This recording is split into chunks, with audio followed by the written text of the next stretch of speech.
Okay, Alexandra Field, thank you so much. In just a few hours, a tribute begins in California for Fast and Furious star Paul Walker and his friend Roger Rodas. Organizers are using social media to promote the tribute. It's taking place at the scene where Walker and Rodas died in that car crash last week.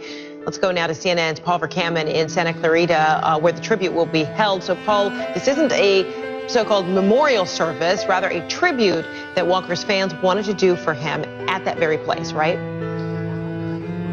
That's right, Fred, and they're honoring him in a myriad of different ways. If you look at the wide shot here, you've got about 500 people up and down this street where the crash occurred, and many of them are driving by in some rather nice cars, some sports cars, some street racers, and then others are walking right up to the memorial here and participate in their various ways. They've dropped even more flowers, and they've dropped even more candles and some special notes, and some of the love and the detail that have gone into the memorial here are just amazing.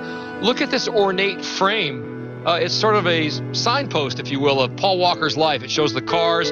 Paul Walker, very interested in the outdoors. He called himself an adrenaline junkie. And also, he had said to us on CNN that he thought if he wasn't in these movies, being an actor, he'd probably be a marine biologist. And that's why you see the octopus and dolphins and whatnot. And the people here have come from far and wide, from all over Southern California. We heard someone came from as far away as Texas.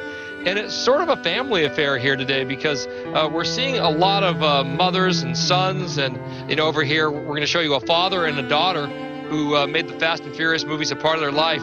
This is Dee Dee, and this is Al. They're from nearby San Fernando. Tell us, how did you first get acquainted with Paul Walker? Well, I saw the first movie, The Fast and the Furious. I was only 9 years old, and now I'm 21, so I've kind of grown up watching all the movies, and I've seen every single one with my dad, so it's really kind of bonded us throughout the years, and it's special because I love my dad, so, it's special. It is. The movies are really special to us. And you're a Marine. What does Paul Walker mean to you? Well, Paul Walker, to me, he was not just a good actor, but he was really a genuinely good human being, and I really think that people like that deserve things like this. Are you surprised about how many people are out here, and what's it been like for you to interact with the crowd?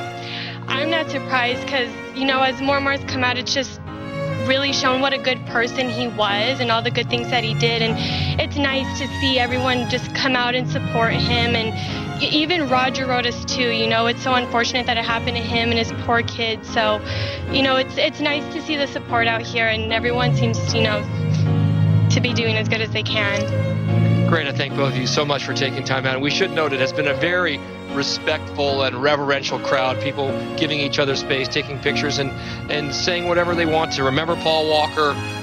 Later on, we understand that a pastor at a nearby church may have a couple words, but for something that just went viral on the internet, it's come together in sort of an organized way, Fred. And Paul, is there anything more as it pertains to the investigation that officials are willing to say about why that car impacted that pole, why that crash happened? There hasn't been anything that's been earth-shattering, but once again, you go back to speed. It was on this very street, not far from here, where the car hit that pole, and by all accounts, and what everyone has told us all week long, that Porsche GT is an extremely difficult car to drive. Imagine this, it's 10-cylinder and some 600 horsepower, Fred. All right, Paul Verkaman, thanks so much from Santa Clarita, California.